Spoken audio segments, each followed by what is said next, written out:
Hey, how's it going, everybody? We got quite a few updates for the upcoming Superman Legacy movie.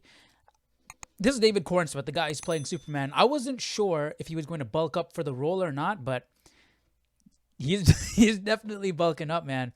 He's 6'4", and he's putting on this kind of mass.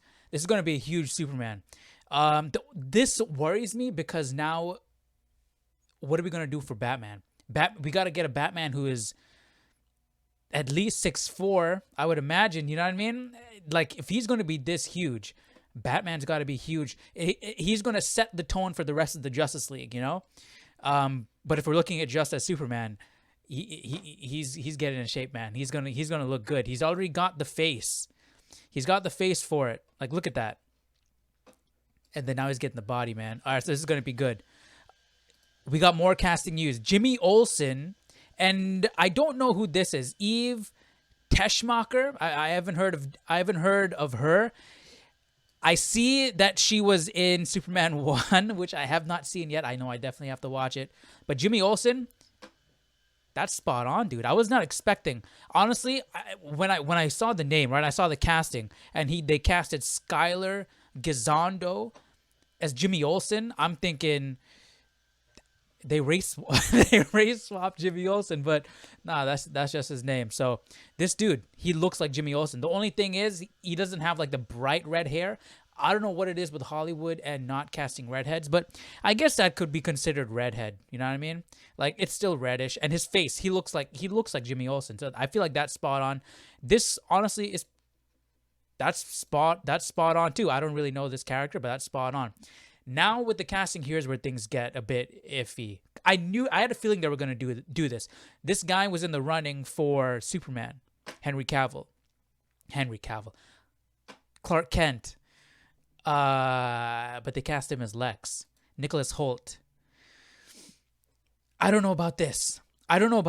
See, if I were to cast Lex, my ultimate Lex, I've said this countless times, my ultimate Lex, if I were to cast Lex, would be Billy Zane. This dude looks exactly like Lex Luthor from the animated series. I would 100% cast Billy Zane. I mean, maybe now because of age, you wouldn't cast him. And my next cast would probably be Mark Strong as Lex.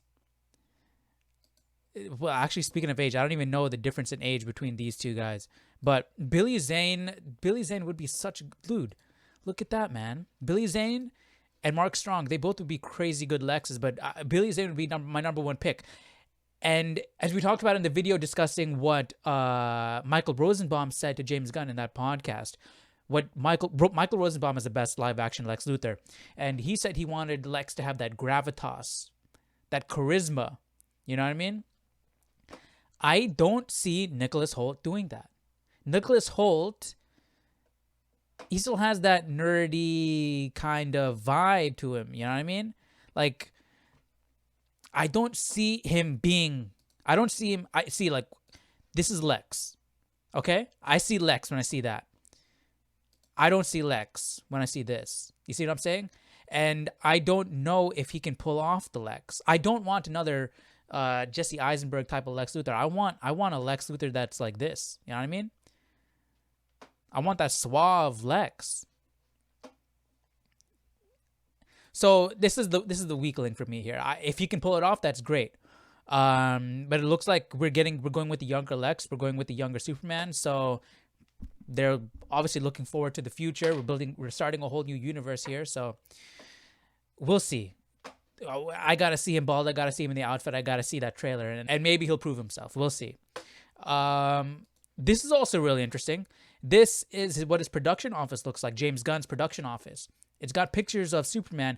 And that's that classic looking Superman there. So this would just give you an idea of where his headspace is at, as to what type of Superman he's going to put on screen. We got the undies, man. I'm team undies. I want that red undies on the outside. I just want the classic Superman. And everything we've heard from James Gunn, it seems like he wants that classic take on Superman. Same goes for David Corenswet. He wants that classic take on Superman as well. But now here's where all my fears really come to fruition. And with James Gunn, I sort of expected this, and I take this with a grain of salt. This hasn't been confirmed by him, but the villain of Superman Legacy has supposedly been reported, and it's the engineer. It's a member of the Authority, and it's played by, who is she? Maria Gabriela de Faria, Angela Spica, the engineer. Okay, this is going to be the villain. This is going to be Superman's villain in Superman Legacy. I don't like that. I mean, what about Brainiac? What about Zod? What about Bizarro? I mean, there's so many Superman villains. I would save Brainiac for a Justice League movie, but there are so many villains for Superman that we could have used in this movie. And who is this? I have no clue who this is. But here's the thing, and this is not confirmed by James Gunn, but it sort of makes sense, because why are we having the Authority?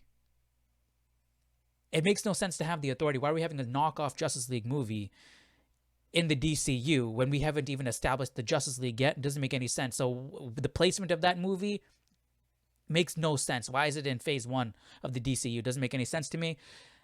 But it would make sense if we're taking a member from that team and that's going to be the villain of Superman Legacy. Then it kind of makes some sense.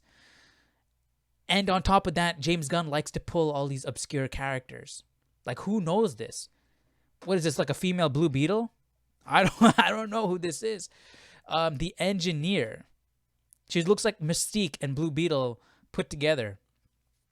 So I don't know how I feel about this, man. It might be good, but again, I want a proper story, a proper Superman story, you know? I know they're trying to build a universe here, but why Authority? Why the Authority? Why the engineer? That doesn't make any sense. I don't want James Gunn just to put all these obscure characters in there just because he wants to. And the characters that we really do want to see don't get the limelight that they should be getting. So, again, this is not confirmed, but it seems like something James Gunn would do. So that's going to be it for me today. What do you guys think about how David Corenswet's looking, bulking up for the role? Jimmy Olsen and Eve Teschmacher. What do you guys think about the casting? I really like Jimmy Olsen. I feel like that's both of them. Both of them seem to be spot on. What do you guys think about Nicholas Hoult as Lex Luthor? I'm not sold. I'm not sold on this yet. I definitely have to see more. And the engineer being the villain of Superman Legacy, again, it's not confirmed by James Gunn, but that seems to be the talk of the town. So let me know your thoughts about all this down below in the comment section. Have a happy Thanksgiving, and I'll see you on the next video. Take care. Bye-bye.